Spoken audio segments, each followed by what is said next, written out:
from the main thing is I refer to us as gods of our worlds. That's the part that I feel like some people wouldn't want to grasp onto based on how we're raised. So we're raised to be very humble, right? We're raised to I'm nothing without God. And I'm saying, well, if God's really in us, this big, wonderful, beautiful thing, and we're an extension of that, how could we be nothing? I don't want anybody to ever say anything like I'm nothing. You something. either in one way or another, you something. Once you figure out that you really in control, the power you harness from that to go on. So somewhere along the line, I realized even when I was doing the bad stuff, I was in control of that, right? Mm-hmm. And then I had to basically sharpen myself into a tool that can cut in this world. And that takes some beating, takes some melting down. It takes the dark stuff, right? To get to that point. And then even when I cut in this world, guess what I got to stop and do every once in a while? Sharpen up, because every time I cut, I get a little duller, right? Yeah. You and I talking as iron sharpening iron. Now we sharpening back up. Hey, we leave our conversations every day ready to cut some more. Yeah. That's just part of awareness, for one, being aware, right? And then just taking control of especially as you get to be an adult, just taking control of your life. You own the reaction. You have to do it. God will supply. The universe will supply. But here's the supply at the store, right? Walmart supply. Is it going to get to your house if you don't order it or if you don't go get it? No, right? It's some action got to come from you. And I'm just letting you know how important you are to getting that done. But to find that, it's going to take some work. It's going to take some going into self. It's some light in there. Some of y'all story way darker than mine, right? But there's some light in there. Just going to find it. And once you find it and realize you're in control of it, you become an unstoppable being, man. Welcome to the Eat Cypher. Flow harder than the hands on Peter Piper. And now we would like to introduce you to your rivals. It's like Ali and Tyson. The hook miss with the liking. Show nothing, Mr. Bison. Maximus and Leonidas. You were in the booth with Titans. Goons, goblins, and Vikings. It ain't really nothing like us. Yo, welcome back. It's your boy, Conrad Anderson, a.k.a. Big C, one half of the L.I.T Code Podcast with Edgar Jones. Podcast with a menu is short and sweet, but there's plenty for your mind to eat. We're back again, finally, with a brand new episode for you guys, man. Lots been happening, since the last time y'all probably saw us. There will be an episode in between this one. These will probably drop pretty close to each other. But believe me, it's because we've been busy. Edgar's been speaking all over the place, been churning out more and more content. I'm sure y'all have seen him on social media more than you're accustomed to lately. That's not a mistake. That's by design. I've also been working on content as usual. I've been working on a children's book. But prior to that, I released my first book entitled Understanding Your God of Your World. Now the sales are doing good, getting good feedback. I put out a couple of posts about it, right? If you follow our TikTok, the day I released it, I talked about how I hadn't felt those kind of jitters, that kind of excitement since probably the first time I let my father hear my music. If you know our father, my father, Edgar's uncle, then you would know that he's a devout blues fan, right? And I decided to rap, right? And I've been doing it for a while, for a long time, since I was little, actually, but never in front of my dad because in my mind, he wouldn't accept it. So the first time I let him hear it, there was some nerves involved as far as what is he going to say? How's he going to accept it? He going to hate it. He's not going to like it. But this came from me. I'm putting it out there anyway, right? Same as when we be standing on that sideline waiting on the national anthem to finish playing, and we're looking across that sideline and we know, like Stilio said, maybe, just maybe, out of the Warriors assembled here tonight, there's one over there that can give me an honorable death. So I might get my soul took tonight, right? Those jitters are there, and then boom, you put it out there, and it goes away. Now you're kind of water, right? You're going with the flow. Preparation. meets that exact time, and you're going with what you prepared to do and what your skill set allows you to do. This is the thing about that, about those nerves. Everything we think in the negative, we're making it up, right? It's like we're producing a movie that nobody's gonna really watch. Only we can see it, right? So all that stuff about me thinking my daddy was gonna react negatively to my music, and my daddy cried the first time he listened to my music.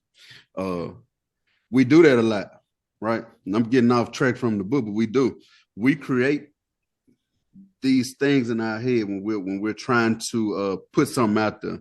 We're trying to achieve a goal, and we're thinking in the negative. Oh, they're gonna say, oh, they ain't gonna like, it might not this, it might not that. We create this big horror film, right, of all the possibilities that are out there that are in the negative. And it's kind of insane. Might as well make up some positive stuff, right? Because we just don't know. What we're doing is trying to control how somebody else is going to react. And that's insane. You can only control you. Getting back to the book, that's what the book's about. If I could wrap it up in a nutshell, if you ask me to summarize my book, what is it about? I'm going to simply say it's about you. And it's about you going in, right? And when I say that, it sounds very simple because it is. But you going inside. Hey, whoa. This episode right here is for me to interview you and ask you the question. Yeah. Wait a minute, dog. Yeah, I'm about to give y'all a summary. No, bro, no, man. No, man. I typically don't interrupt you like that, but this time I am, man. Well, save all that, bro. God, hey, man. Hey, this Edgar Edmundo Jones, man. Hey, first of all, I just want to say appreciate y'all. Thank y'all for checking another episode out. And we thank y'all for taking the time out today to give us your undivided attention, even if it's for 1 minute, 2 minutes, 5 minutes, or the entire time, man. Time is something that's valuable. So we appreciate y'all being here with us at this present moment in time. So my brother, my partner in crime, he kind of hijacked this episode, but I had to bring it back. So first of all, let me say, I want to say I'm proud of you for no problem, bro. For putting this book out, man, because I know there was a lot of probably some things you didn't want to do or didn't want to say, you know what I'm saying, but moving past it because you understood this was bigger than you. And at times I'm pretty sure you could have probably put it off. Like, oh, no, I ain't going to do that. I ain't going to take care of that. Right? So being able to peel back them layers of that onion in your life and go back and look and then realizing, too, how big this is and it's bigger than you, man, I think it shows the selfishness of you, but also, too, man, just your willingness to really be able to help people out, you know? So it's big, dude, that you've done this. I'm proud of you, man. And it's for this episode, I really wanted to take a deeper dive to ask you, because I feel like I know for the most part, because we always talk about this, and when you was going through the whole process, you actually emailed me. I had that, so I was kind of reading through it anyway, you know what I'm saying? But I think for the individuals that's listening right now, to really get a better understanding of your process behind it, you know, your thought process behind it, your why behind it, you know, and just you really telling the story. So if this is your first time tuning in and understanding your God of your world, understanding your God of your world, you can grab it on Amazon, but go out and go get a copy of it. If you got a copy of it, if you already brought one, go out and go buy someone else one. Pass it to them. Give it to them as a gift, you know, especially if you feel like it's had a huge impact for you and in your life. So, Corkin, first question. Why?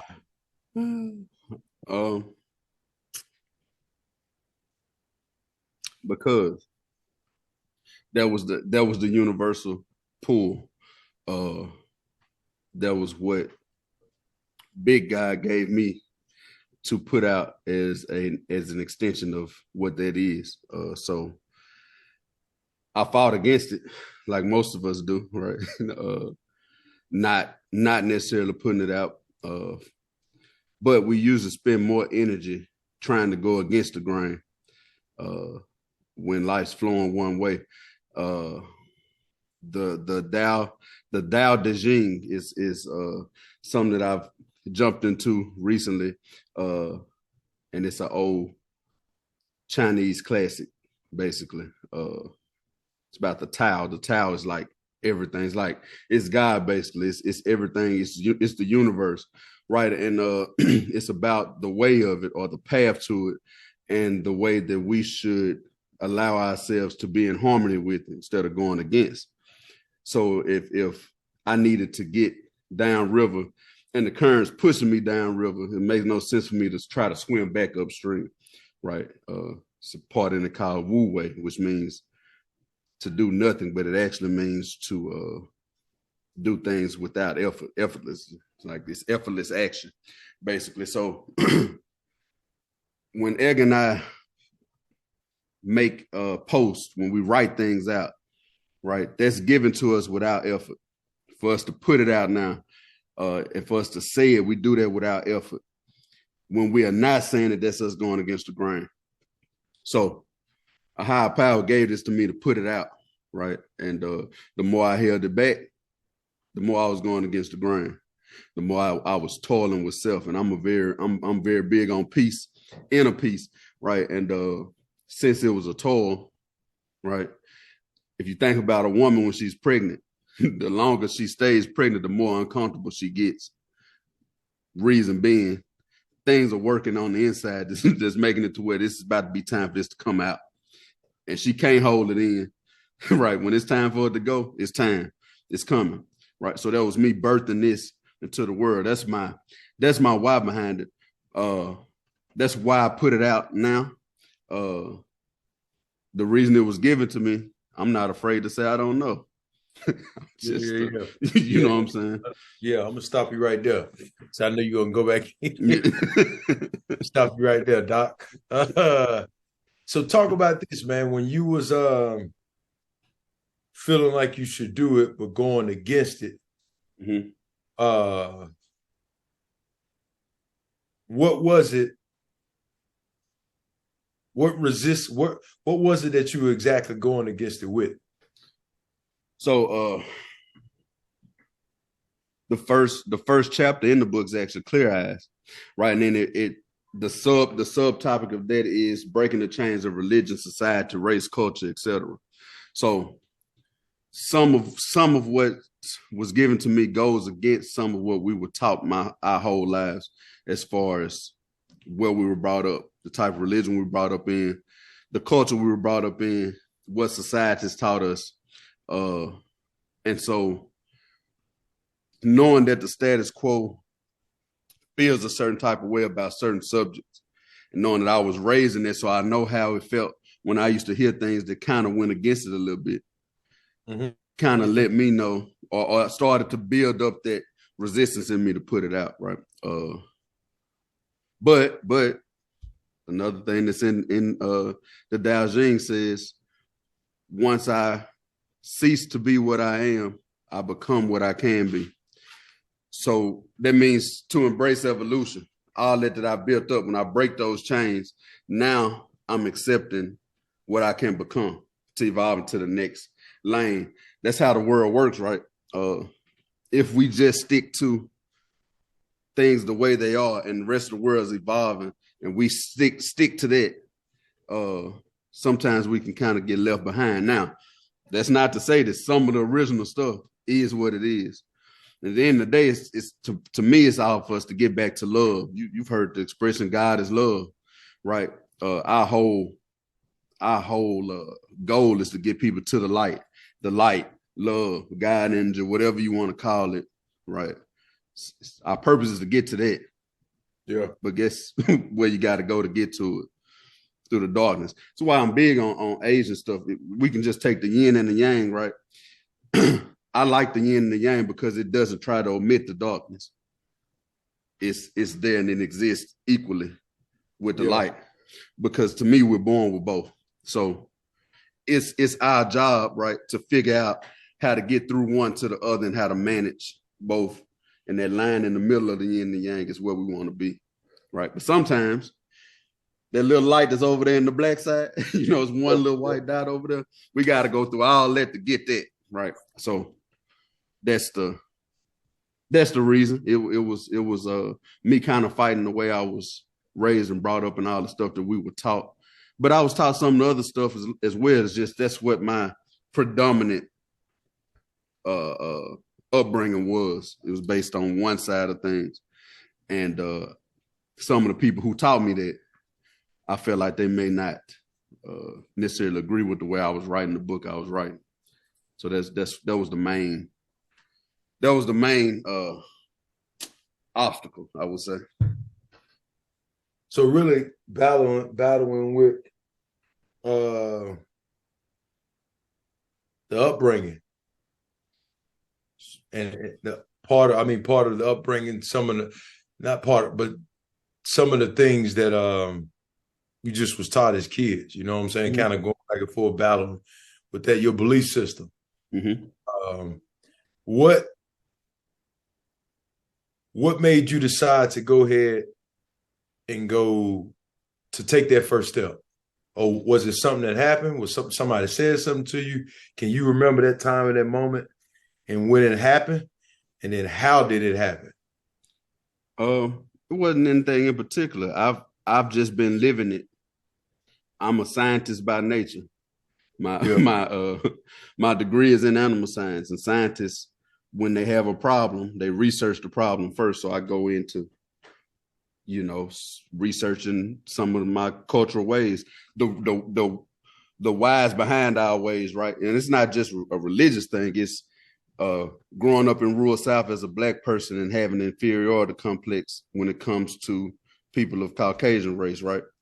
There's a line there, inferior, superior, that has to be fought. And some of it is based on religion, right? Because we were given the pictures of Jesus that we saw on the wall didn't look like how it was described in the Bible. Yeah. Right. We could, that could be a whole nother episode, but stuff like that, right? So you research it, then you start to experiment with it. What better cadaver to experiment on than myself?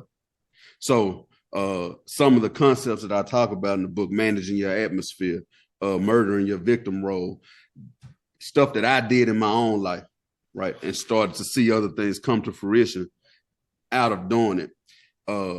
Actually having extreme peace, inner peace, by doing some of the concepts that I put into the book. There was no one particular thing.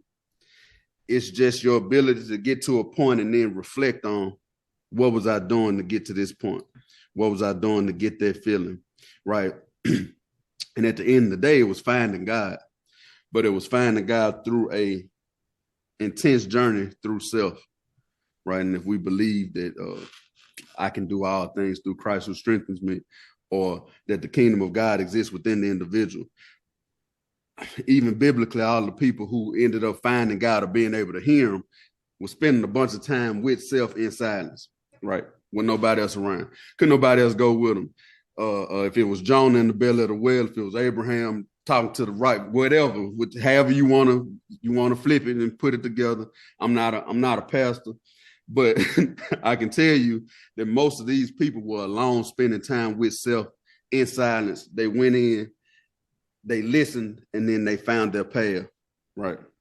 Now, all of it wasn't pretty, but that's how it happened. You know what I'm saying? Even Jesus was still off from the rest of the disciples to go listen to his Father, right?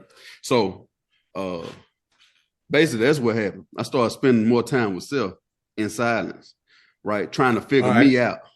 That's what happened. So let me ask you, that's as good as you said that, because we always talk about in is the way out. Mm-hmm. So when you were spending that time with yourself in silence like that, right? Mm-hmm. You know, blocking out the distractions, taking time out throughout your day. Maybe it's on a drive, or just complete silence. What was one of the things that was revealed to you that you needed to work on? That's one question. And then let's just go right there. Stay right there for a second. Yeah. So it's two things I needed to work on. One was actually being what everyone else thought I was, and not just fooling them into thinking it. Meaning being what everyone else thought I was and what I knew I could be, without just trying to make people think I was that. So everybody who knows me personally knows I'm a smart fella. But the dark side of you can lead to you just using that to manipulate people. So I can make you think I'm living a certain type of way, but I really ain't. I can make you think that I'm really doing certain things, but I'm really not. And then, so thinking I'm smart enough to outsmart everybody and just float on by and get my way. And two was being a victim. And I think all of us have to get past that, just from being children, especially children who are raised in love, because somewhere along the line you figure out that nurturing energy that's in your life, whether it be your father, mother, and aunt, whoever. If I need to get my way, I can pretend to be a victim to get my way. Tears, pouting, laying on the floor, Mom, I'm sick, I don't want to go to school today, right? Somewhere along the line, you learn that works, right? And you'll use it to your advantage to get where you need to be. And then you get in a situation where you've put yourself in a place or in a situation where that pouting or that manipulation won't get you out of it, right? And now it's like, okay, what do I do now? All right, well, you better start being who you say you are, right? So one of the main things I had to do was kill that off. Like, you got to find whatever your monster is. My monster was that. I was able to, I've always been able to remain stoic in chaos because of the relationship my mother and father had was very volatile. And I had a little sister in the house. So I had to learn how to be stoic and not panic, get her out, right? But I also knew if I was messing up and I really needed mama and dad off my case, I just bring up the stuff they were doing. That gets me out of it, right? I can play that victim. If I need auntie or whoever to feel sorry for me, well, I ain't feeling, I don't want to be there today because they, that's on a personal level. That's kind of how that monster was built up. It's other stuff I had to do, man. I believe I became, I thought that I was defined by what I wore, cars, what type of girls I could get. And that was mainly because I was a big dude, right? So there's a lot of different stuff you got to attack to kill off, because in this new world I was going to as a husband, well, I can't be leading with that. That can't define me no more. I don't think my wife gonna like that if that's what's defining me. So there's a whole lot of just work involved with living, right? And embracing evolution. I got to kill this off to be that. So that was the main thing. So really what I'm hearing you say is, and we talk a lot about this as well, but I mean, part of you going back into what we call the dark, right, or going in, was to really do some self-reflection on some things you needed to work on. Am I hearing you correct on that? Part of it? That's part of it. But the main part is just going back. That was my main source of trauma, what I just explained to you. So going back to let that, to be okay with what was going on, right? I had to have some conversations with my parents, right? Just like you had to have a conversation with your father. I just did mine a little earlier. You know what I'm saying? I had to make that something I could talk about openly. I had to say it. So going back to basically getting control of what I had to build to survive that, and then what detriment it caused later on in life, right? As I was trying to evolve past that little child into the man. So, some self-reflection involved, but the main source is getting back to your most traumatic experience. That's what's going to build you more than anything. You can say winning builds you or the good days build you, but really trying to prevent the losses. You know what I'm saying? Is what builds you. Trying to prevent the bad days is what kind of builds who you are, who you become, because that's all we are. It's experience and our reactions to them, right? I just learned somewhere along the line my reactions to them, they weren't working no more. Not in this world I'm trying to go to. And I didn't feel like I could fit into where I needed to go into without pruning some of this stuff off. Some that included people. But in the book, if you pay attention to the chapters, what their name, what I'm talking about in them, it's kind of talking about that. There's a pruning section, right? It's a part that I talk about pruning the fit. So everything that I'm talking about in there, aside from the main thing is I refer to us as gods of our worlds. That's the part that I feel like some people wouldn't want to grasp onto based on how we're raised. So we're raised to be very humble, right?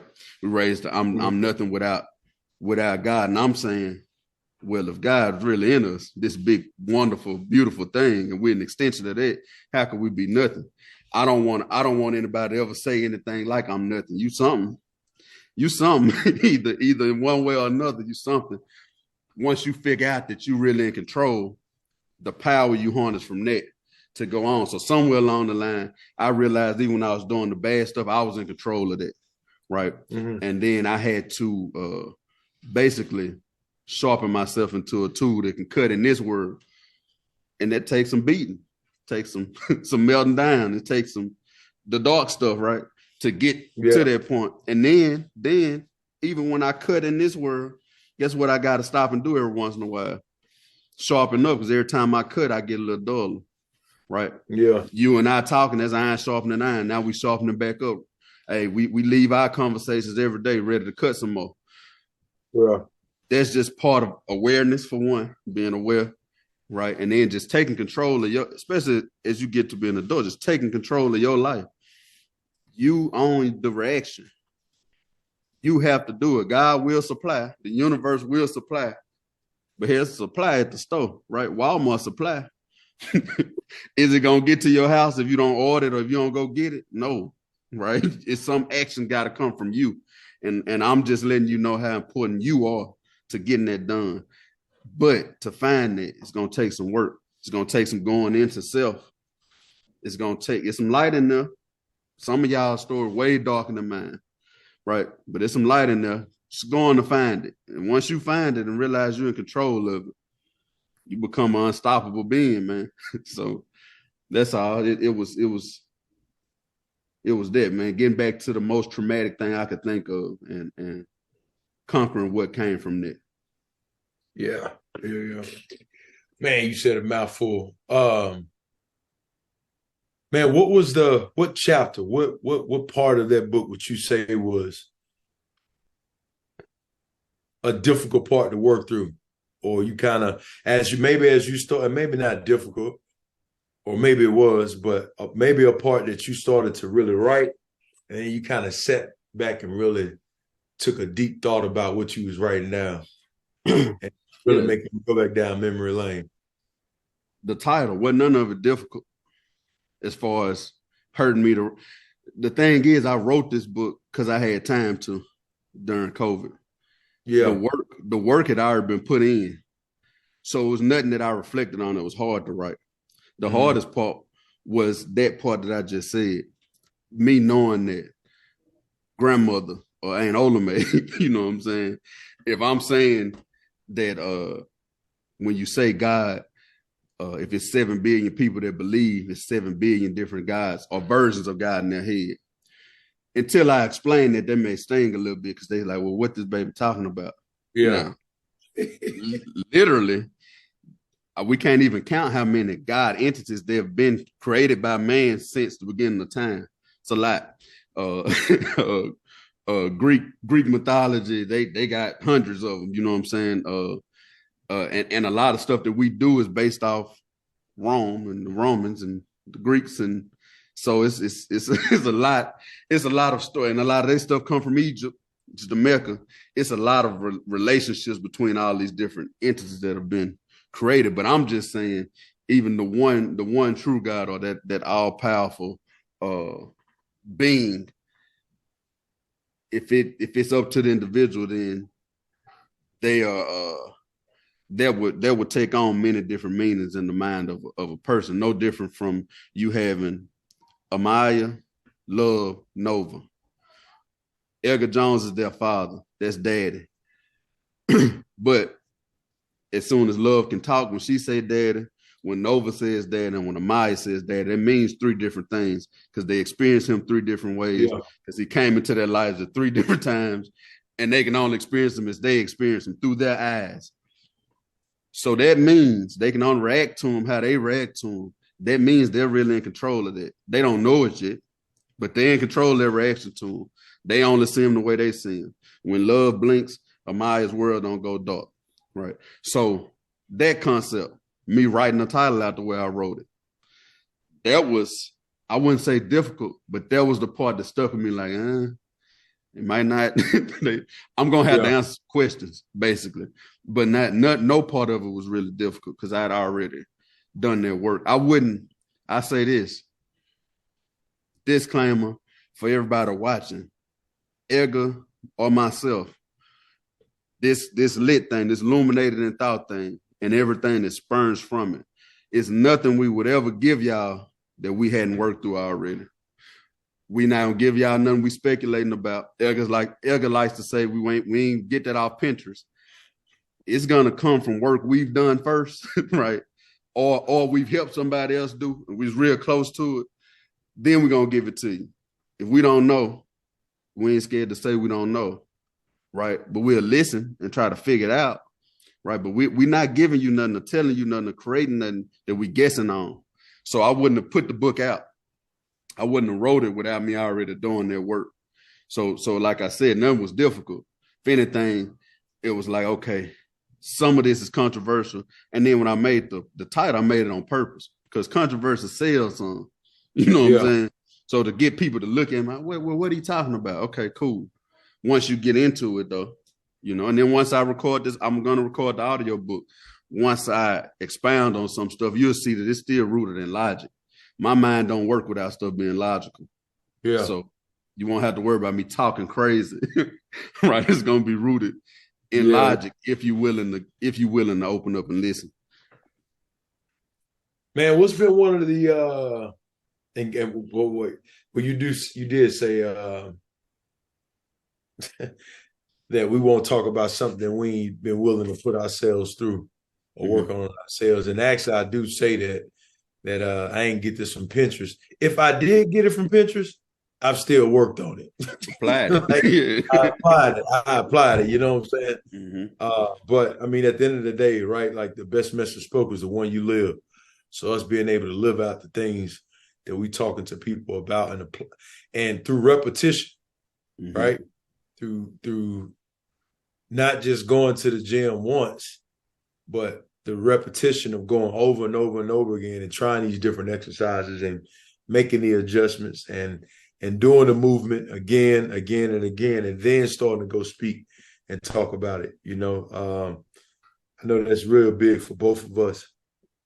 Man, what's been one of the rewards or just the joys of taking the step on this book? Well, the first thing is knowing that I thought of something, I processed it, I put it out, it's complete, it's done. That part of it, right? So we always say, create small tasks so you can get small wins leading up to a big one. So writing it, okay, typing it out, okay, getting it to the publisher, okay, picking a date, okay, putting it out, getting your first 100 sales, boom, okay. Each time I get to celebrate a little win, pick up my finish line and throw it ahead. So now I need to get to 500. After that, I need to get to 1,000. After that, I need to get to 10,000. It's rewarding to know that I'm doing something else that's challenging, that's new, because I got to figure something out. And we say it's growth in the figuring part. So that's one of the rewards. The other reward is hearing people that I didn't think would get it actually get it and apply. Hearing that people say this helped me, my father, my mother, friends, strangers, right?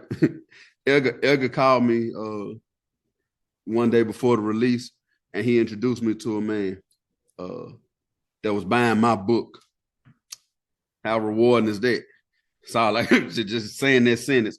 He introduced me to a man, I mean, somebody I didn't know, looked at a little clip, heard something I said, and was like, I need to get that. Right. Just like us putting out this podcast, the first episode, building it up, people calling saying, hey man, I was thinking about ending it all last night and I heard you say something. I read your post, right? Can't nothing be more rewarding than that. My daughter knows that I have a book on Amazon, right? She sees the hard copy in the house because my wife's reading it. My son knows. So think about it. To him, writing a book is normal. There ain't nothing. He saw his dad write a book when he was 6 years old. Anything, I tell him all the time, as he gets better at reading and writing, every day I come home, he's got a story for me. Mm-hmm. Right. So sooner or later, I'm not going to listen to him tell me, I want you to write it down. And as he starts to write, because he has a vivid imagination, as he starts to write, it'll expand. Right. Other thing is I'm working on my second book. Like I said, I'm working on the children's book from a post I made a while back. So having the confidence to know I can do it. I've been through the process, right? Spoiler, you have something coming up that me doing this work is gonna make it easier for us to do that work. You see what I'm saying? That's rewarding, you know, being a pioneer, pushing down the door, figuring something out. That's the rewarding part to me. Now there's some other stuff that I hadn't even seen yet, right? That's happening that I don't know that's happening. You just said going to that gym repetitively, doing these motions over and over and over, right? You might not be able to see it right off, but the muscle's growing because you're tearing it up and it's rebuilding. It's getting prepped for that work. But something else has to be happening too before you start seeing it, right? And that's the fact that as it grows, it's producing certain hormones and proteins. It's burning fat off the top. Until that fat gets burnt off the top, right? You don't get to see how much that muscle's really growing. So as I continue to push this day in, day out, the muscle growing, I might not be able to see the hundreds of thousands of dollars or none of that shit, but as that fat keep melting off, so as soon as later I'm gonna see a little vein. I'm like, hey, boy, I got a vein growing right here. You know, before you know it, there's a big old bulging muscle. So that's it. Knowing that it's creating growth. That's the biggest reward. That's creating growth. Man, what piece of advice would you give someone that's interested in writing a book? Do it. There's nothing to it but to do it. Stop. Like I said earlier, stop trying to paddle back upstream. Go with the flow, right? This is the thing. The world's so big, the big world, but your world is right here. It exists in there, right? And you in control. You master it. So if something big from the big world is telling you, hey man, write this. It's very simple. You worrying about all this other stuff on the outside in the big world, inside your world, though. Do you want to do it? If you want to do it, do it and put it out there. And this is the crazy part. It may be 10 million people that don't like what you put out. It's 8 billion people in the world. 10 million don't add up to nothing when it come to 8 billion. That's nothing, right? All you really need is a couple 100,000 that's on what you own. Right. You said something this week about not turning down your performance based on the size of your audience. Yeah. If y'all want to go biblical, well, one or two are assembled. My big time Christian folks, y'all got to start believing in some of the stuff that's out there for you to believe in. Right. So really, you don't need but one or two people to take what you got. If it save one life, if it make one person turn into a millionaire, whatever. If it's something that it's giving you and you know it's not negative, You know it's nothing bad. You know it's coming from a pure place. Put it out. Because guess what? We don't struggle about putting out the dark energy, or it come right out. Such said something to me, I'm finna cuss her out. Right? Such bump me, or he get to talking too crazy, I'm gonna punch him in his face. Whatever it is, I'm gonna drink till I pass out tonight. Whatever it is, we do that gleefully. We'll be happy. Gonna call some people and tell them about it too. Man, I punched such in their face today. Such says I cussed her tail out. Hey, I wrote a book. I think you ought to go get that. I wrote a book about helping yourself, about being a better you. I wrote a book about financial wisdom, whatever, right? Do it. Put it out there. Stop going against the grain. Stop fighting it. You just never know what it's going to be. And then again, when I cease to be what I am, I become what I can be, right? I start opening up the possibilities. So now, as soon as you write that and put it out, you became an author. Yeah. Now it's possibilities that can go on top of author, right? Best selling, number one, whatever, right? From that, you can go be a TV personality. It's so much that can come from it. Millionaire, whatever. But you opening up possibilities every time you cease to just be that. So. Yeah, man.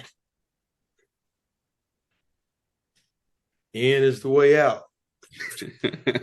Man, I know we keep saying that, but it's interesting. That day I was sitting out in the front of Amazon. I don't know how much y'all really pay attention to Amazon trucks, but this was the first time I saw it. But Amazon truck pulled up in front of my house, and on the side of it, it had Prime with the little logo, and it had some words, and these were the words: "That thing you wanted, ? It's right, period, and period here." That was on the side of an Amazon truck. "That thing you wanted, ? It's right, period, and period again." So I think there's a lot of different ways when we talk about going in that I have observed and seen from different individuals and how I have attacked it in my life. For me, one of the things I look at is really doing an observation on just the things I need to improve on, man.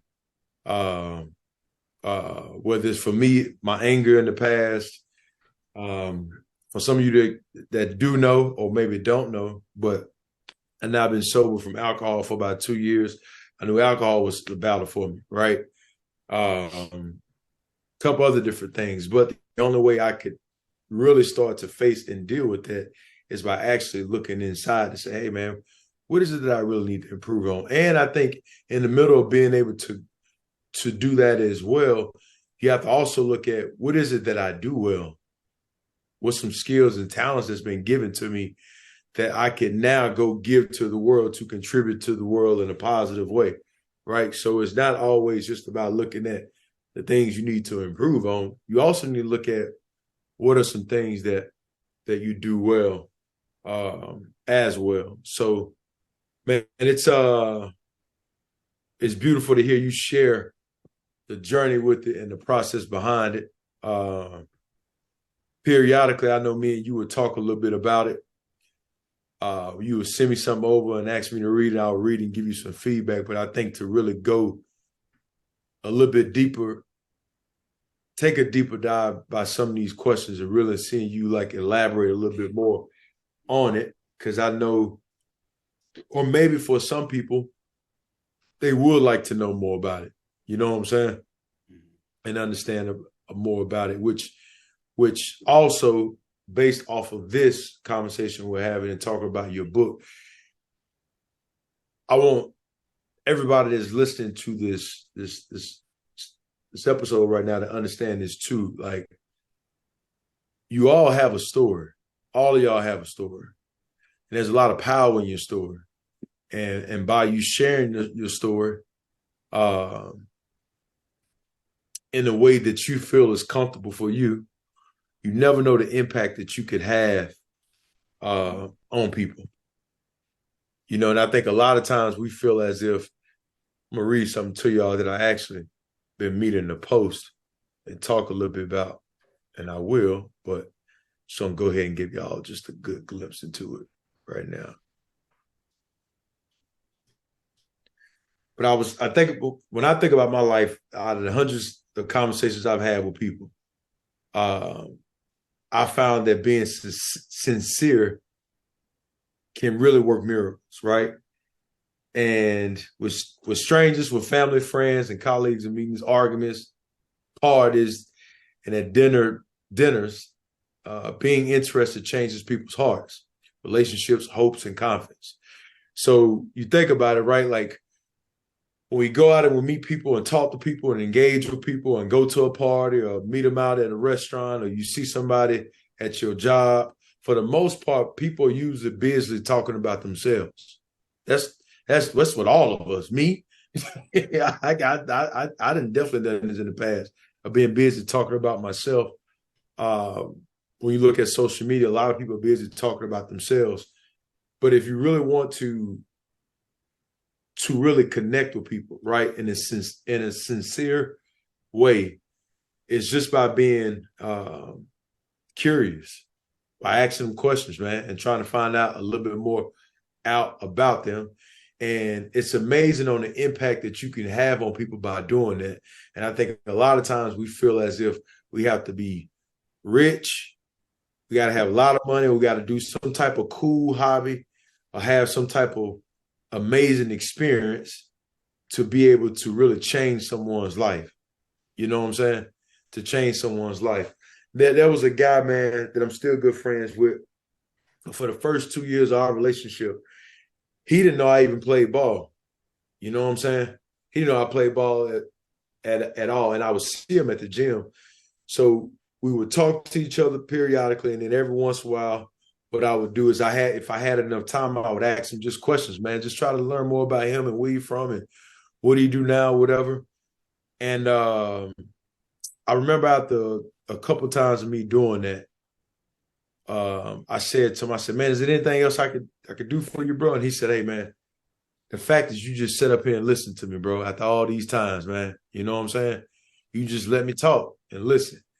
You know, and I think at the end of the day, one side of it is being able to just provide a space where people can really be able to talk, and you being curious enough to ask them questions and be sincere about that, but also understanding too, don't never diminish your story as well.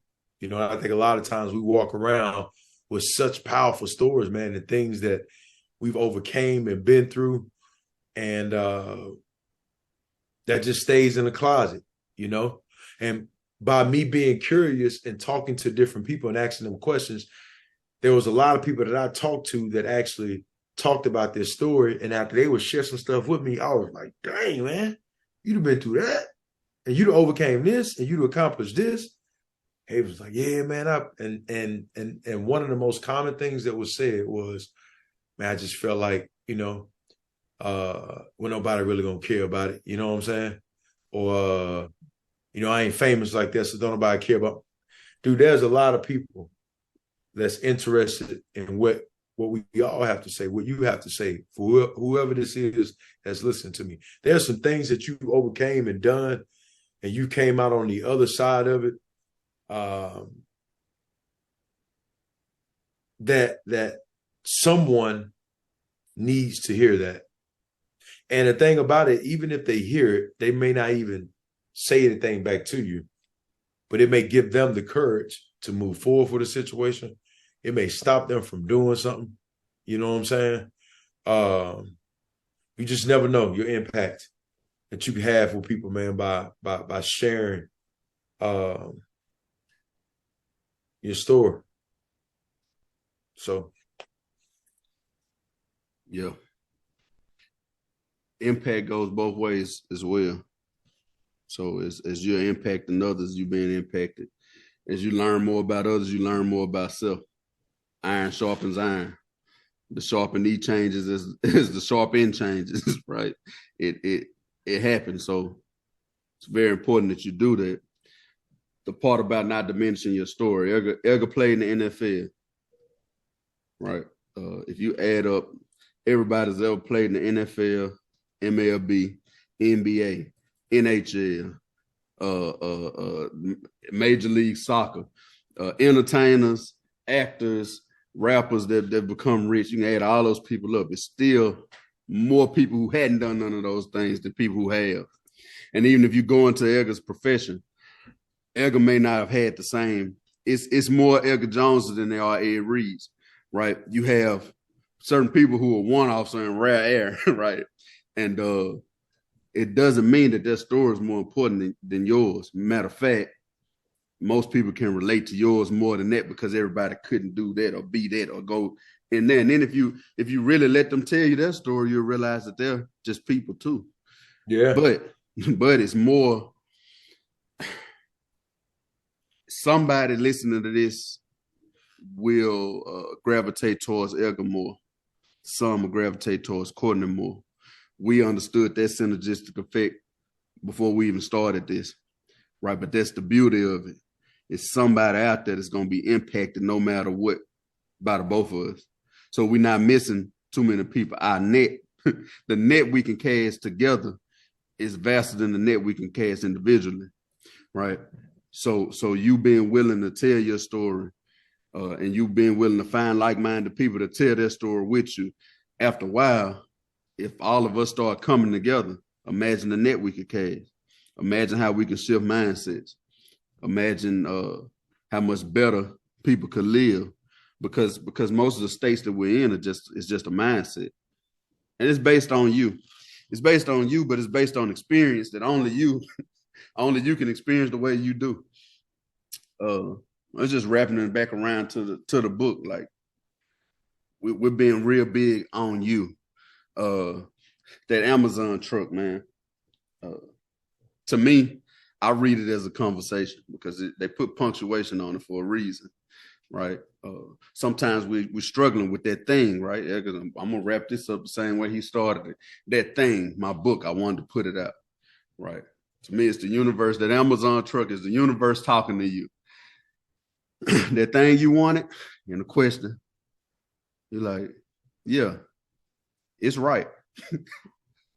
So when you're struggling with, is it right, is it wrong? Should I do it? Should I not? It's telling you it's right. All right, well, where is it? Well, here. That's where it's at. You know what I'm saying? After that, guess what? It stops. So the universe done its part. It supplied all you needed. Guess who was on after that? You. Right. It lets you know that thing is in there. Yep, it's right. And it's in there. Now you got to do something with it. I say all the time, God, Buddha, Allah, and the Little Mermaid Daddy can sit on your couch for hours, give you all the keys and successes to life, build you up, and leave. And if you don't apply none of it, it was all for nothing in your world, right? You didn't do nothing with it. Jakes, TD Jakes. I'm not an organized religion guy. I do understand religion and the concept of it, and I do believe in higher powers. I do believe that it's great stuff in it. Right. It's kind of like the stop signs and the lines on the road. They really don't physically stop you from doing nothing. But if you're willing to abide by them, you'll probably stay on the straight and narrow. You won't have a wreck and won't kill yourself. You know what I'm saying? So people, us as humans, need governing because if we don't have it, we might drive 300 miles per hour dead into a barricade up front because we ain't pay attention to those signs. And I think that's part of the role religion plays. But anyway, Jakes will tell you there's no one wiggling wizard sitting on top of a cloud that's about to come save you. They're not coming. You're going to have to do it. And you are powerful enough to do it. The Amazon van told you, yeah, look in the mirror. Everything you need to accomplish everything you ever wanted. If you were guessing, was it right or wrong? It's right. All that you needed to get it done is in here. Your best and worst is in the mirror. Your strongest and your weakest is in the mirror, right? It's all right there. Managing it is a thing. And in order for you to get right to the root of it, the best managers are people who know the work from ground level up. So I know what the janitor doing all the way up to what the appointed CEO is doing. I've been willing to go in there and do the job. I sat with the janitor for 4 months. I did his job with him. I went on up a level. I did their job with them. I went on up a level and did that job. You got to go in, and you're going to have to go deep, and some of it going to be dirty and muddy and nasty, and you ain't going to like that part of the job, but it's best you know it so you can manage it, right? And once you learn how to manage you, and you learn that you're in control, man, a lot of times we ain't in control, and that's why our actions and reactions are off. They flawed. Somebody else controlling them. Somebody else know what button to press. They press the button. You don't like it because you confused because you ain't worked on it yet. So that button sets you off, right? You don't want nobody to see that because I ain't dealt with it yet. So I don't want you to say nothing. I don't want you pressing it. So now I got to lash out. Cool. Go in there and work on it. You can make that button obsolete once you start managing yourself. But you got to go in there. You got to do some dirty work, right? You got to learn how to manage your energy, right? Keep tabs on it like a checkbook. You got to learn how to let some stuff go. Do nothing. By doing nothing, nothing is undone sometimes, right? Just sometimes you need to shut up. You don't need to respond, right? Learning that part. Save that energy for what you really need it for. Not using up your real estate. I talk about that in there. You want to address all these cardboard box problems. And every time you address it, you give it an address in your mental space, in your energy space. And then the universe brings you something, this big piece of real estate, right, that you need that energy for, and you ain't got nowhere to put it because you got cardboard boxes with P.O. boxes, with mailboxes all around the place because you chose to attack it and give your energy to it. That's what the book about. It's about finding the power of self, finding you, owning that, walking in that though, walking in that power, going in, finding that light. And once you find that light and leave with it, man, you can ask Edgar. We can walk in the rooms where complete strangers will tell you everything you need to know about their life outside of their social. And if you ask for it, because this is a power you got to be aware of, you probably could get it out of them. You know what I'm saying? And they don't know you from nothing. You know what they see though? They don't see Elgin. They see that light beaming at him because he went in there and found it, right? They see it. They can tell. They can tell out of all the people in that room, I can come to him. I see it. I see the love. I see the light. I see the God energy. That's all it is, man. Finding the God within you and living through it. Man, you said this earlier, and I'm going to say this and go ahead and cut it. But about the mirror, and it's interesting. You said this, I wrote this down today. You can't argue with the mirror. At all. No.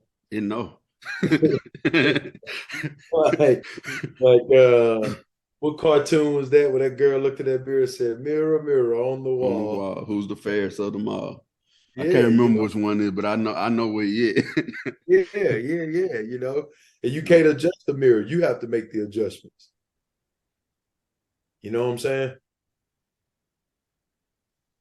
Oh.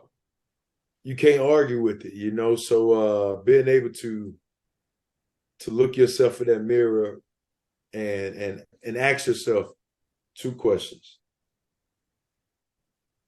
One is, what is it that I really, really do well? That I could take this gift that's been given to me and go do it at a high level and to be able to potentially make a nice career out of it, make some really good money, but more importantly, be able to have an impact, to have a big, big impact, right? Positive impact. And then what's something you feel like you need to improve on? And don't feel like it has to be anything It's huge, right? I think a lot of times we look at success, we feel like in order for us to have major success, we got to make major improvements. Just got to make little small improvements, man, and to be consistent with it. You know what I'm saying? Cowboy, shout out to Jonathan Holland because he had posted something on Facebook. And it was the all Northeast Louisiana team, right? Back when I was in high school. And when I look back at that picture, it was two things that popped out to me. One was, first of all, I really wasn't supposed to be on that picture, but I was. I break that down when I say I really wasn't, based off what other people thought. You know what I'm saying? What they thought was like, no, like, they ain't gonna be on there. But what I believed was, yeah, I am. You know what I'm saying? I am. I believed it, right? I saw it. I envisioned it.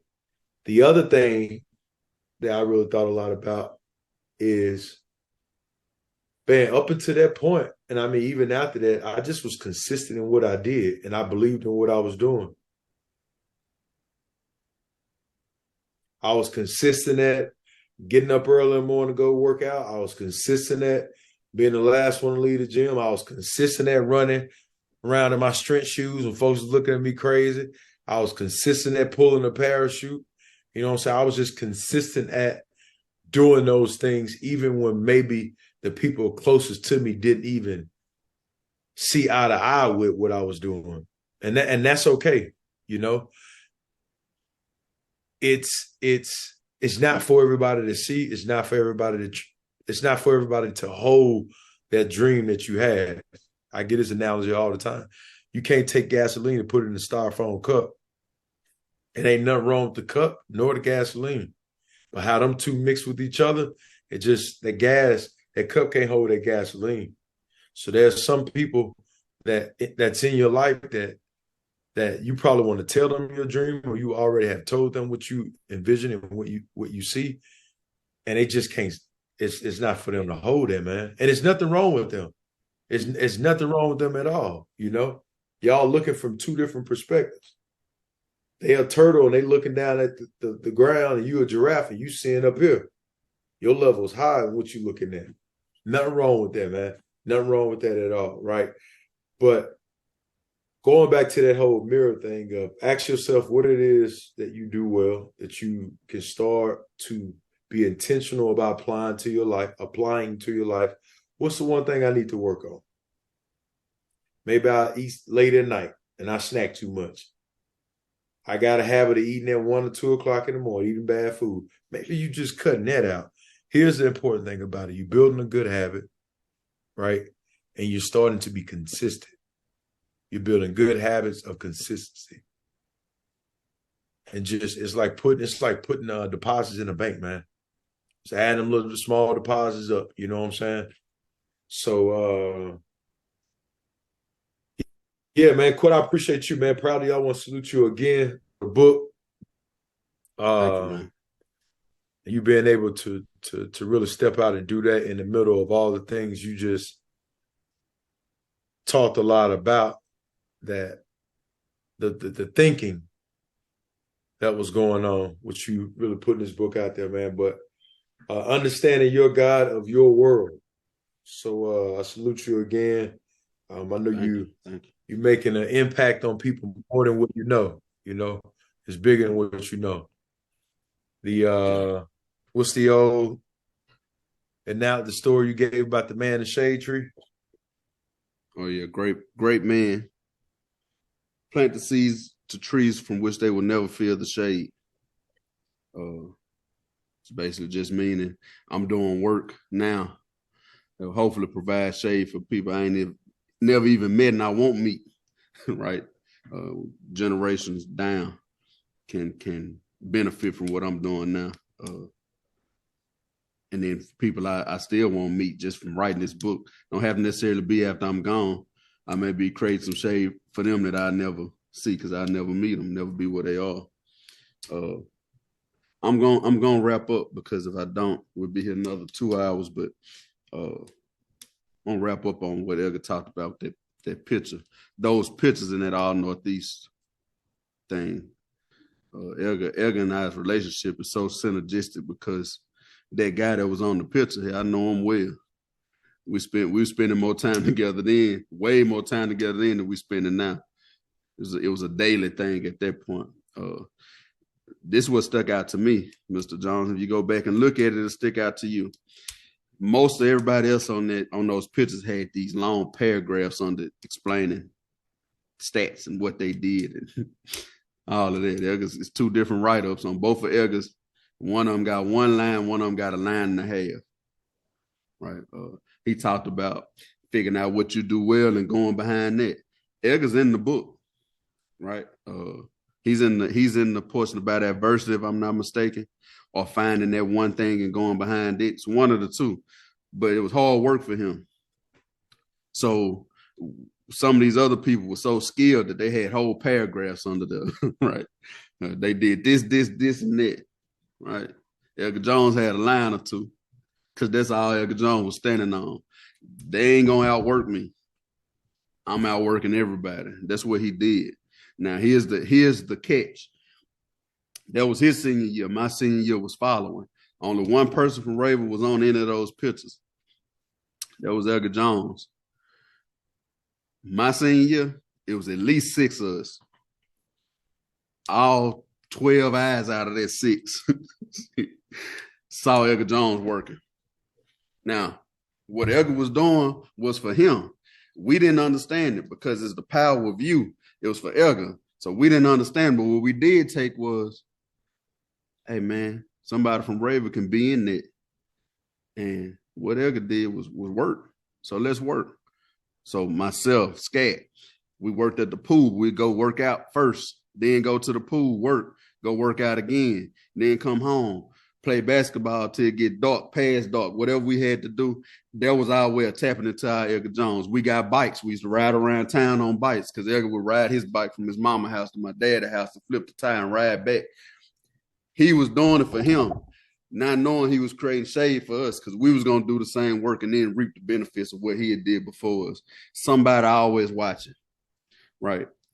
And when you decide to go behind what God did give you, what the universe did give you, as a God yourself, an extension of it, right? You go behind your God power. His is working hard, impact, working hard, impact.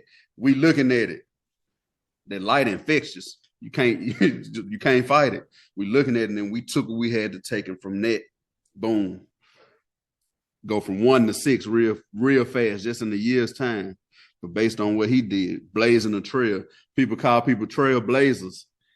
Well, blazes are fires, right? And what does fire produce? Light. How are we doing is following the light on that trail. And that's all we want to do with Lit. That's all I want to do with understanding God of your word is blaze a trail, and hopefully that light, you see it and you can follow it and blaze your own. That's it in a nutshell.